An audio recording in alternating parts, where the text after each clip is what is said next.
এইভাবে যদি মিষ্টি কুমড়োর ডগা করা যায় খেতে অসাধারণ লাগবে, এতটাই স্বাদ হবে বলে বোঝানো যাবে না।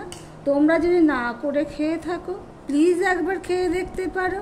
তাহলে ভিডিওটি দেখার জন্য অনুরোধ করছি, স্কিপ করো না, পুরো ভিডিওটাই দেখো।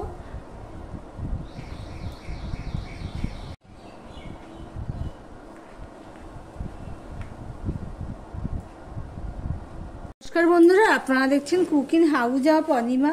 এখানে দেখতেই পাচ্ছ মিষ্টি কুমড়োর ডগা নিয়ে নিয়েছি। এই মিষ্টি কুমড়োর ডগা এমনভাবে রান্না করব গরমে তৃপ্তি করে ভাত খাবে সবাই, এতটাই স্বাদ হয়। তাহলে আর বেশি কথা না বলে এই মিষ্টি কুমড়োর ডগাগুলো আমি কেটে নেব, আর পাতাগুলো যতটা কচি পারবো ততটা পাতা আমি নিয়ে নেব। তারপর কেটে ধুয়ে তারপর তোমাদের সামনে আসছি। দেখতে থাকো বন্ধুরা, প্লিজ স্কিপ করো না, পুরোটা দেখো। আর দেখার শুরুতেই একটা লাইক দিয়ে কন্টিনিউ করো। আমি একটা কড়াই বসিয়ে দিয়েছি, কড়াইটা গরম হয়ে গেলে দিয়ে দিচ্ছি সাদা তেল।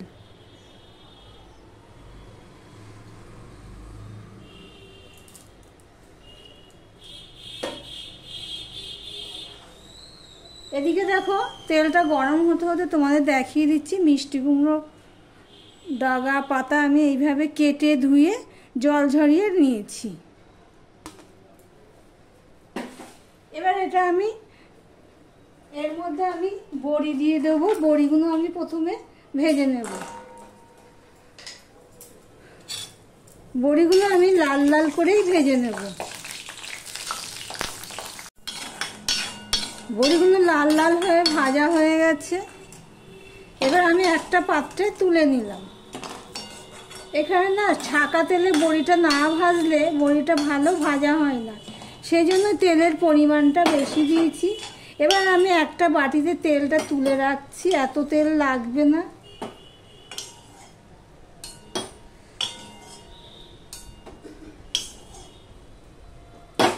যা তেল আছে এই তেলের মধ্যেই আমি যে শাকটা কেটে রেখেছি সেটা আমি দিয়ে দিচ্ছি।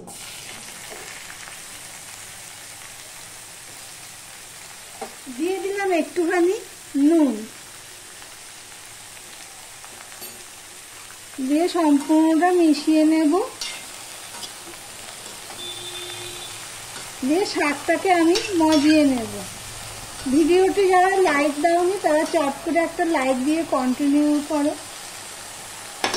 এবার আমি ঢাকা দিয়ে দিলাম মিডিয়ামে দিয়ে। এই দেখো বন্ধুরা কতখানি তেল, অনেকটাই তেল হয়ে যেত। দেখো বন্ধুরা আমি ঢাকা দিয়ে কুমড়োর ডাগাগুলো রেখে দিয়েছিলাম, দেখো কতটুকু হয়ে গেছে। মাঝে এসে আমি একটুখানি এদিক ওদিক করে দিয়েছি। এবার আমি এটা তুলে নেব, তুলে নিয়ে তারপর ফিরে আসছি। এবার আমি কড়াইটা খালি করে নিয়েছি, নিয়ে আমি সর্ষের তেল দিয়ে দিলাম।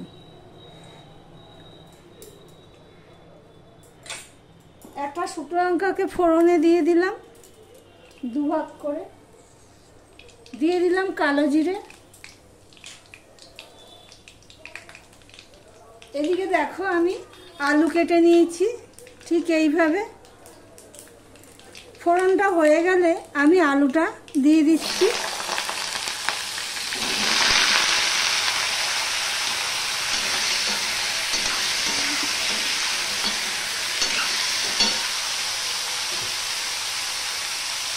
দিয়ে দিচ্ছি নুন।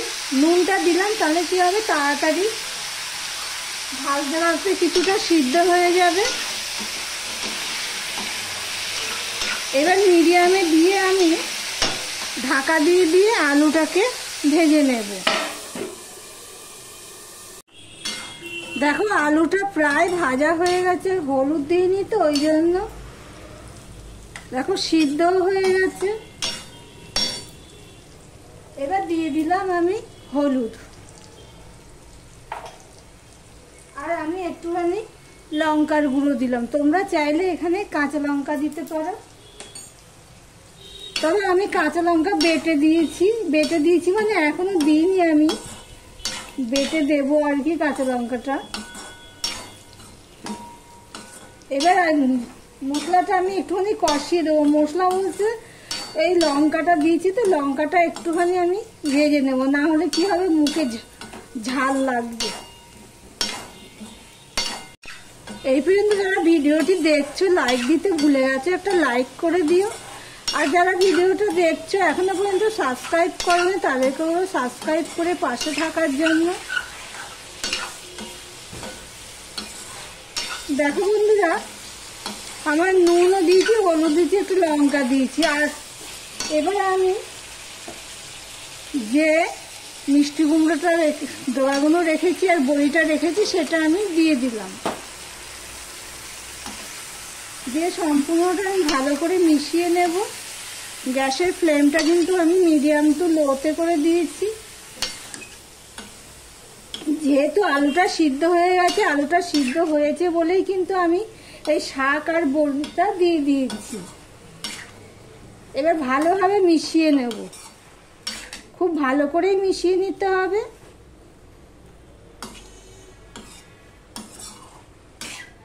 আমার ভিডিওটি যদি ভালো লেগে থাকে প্লিজ শেয়ার করে দিও, লাইক করে দিও। সম্পূর্ণটা ভালো করে মেশানো হয়ে গেছে। এবার আমি দিয়ে দিচ্ছি পোস্ত। এই পোস্তর মধ্যে আমি 6-7টা কাঁচা লঙ্কা বেটে দিয়েছি। তা পোস্তটা আমার যতটা লাগবে ততটা আমি দিয়ে দেবো। এতক্ষণ তো তোমরা বুঝতেই পেরে গেছো আমি কি করব। হ্যাঁ, মিষ্টি কুমড়োর ডগা আলু দিয়ে পোস্ত করছি বড়ি দিয়ে। যদি প্রয়োজন হয় তো পরে দেব, একটুকু থাক। আর আমার মিক্সি ধুয়ে আমি জলটাও দিয়ে দিলাম। দিয়ে সম্পূর্ণটা মিশিয়ে নেব ভালো করে। এইভাবে যদি তোমরা না খেয়ে থাকো প্লিজ একবার করে দেখতে পারো, গরমে খুবই ভালো লাগবে। ঠিকঠাক নুন মিষ্টি যদি ঠিক মতন পড়ে তাহলে খেতে অসাধারণ হয়। আর গরমে তৃপ্তিদায়ক খাওয়ার, মশলা ছাড়া। আমি ভালো করে মিশিয়ে নিচ্ছি, দেখতেই পাচ্ছ। যদি প্রয়োজন মনে হয় আরেকটু পোস্ত বাটা দিয়ে দেবো, নয় পোস্ত বাটাটুকু থাকবে।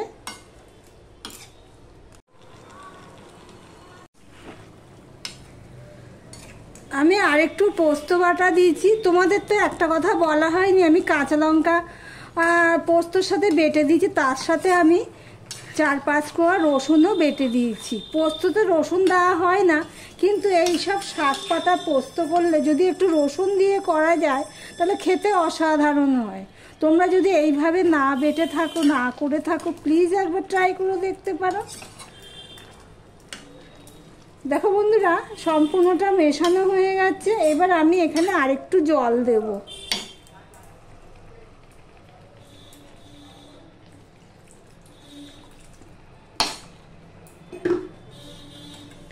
কেন জল দিলাম? বড়িতে তো জলটা টেনে যাবে, শুষে নেবে, সেই জন্য।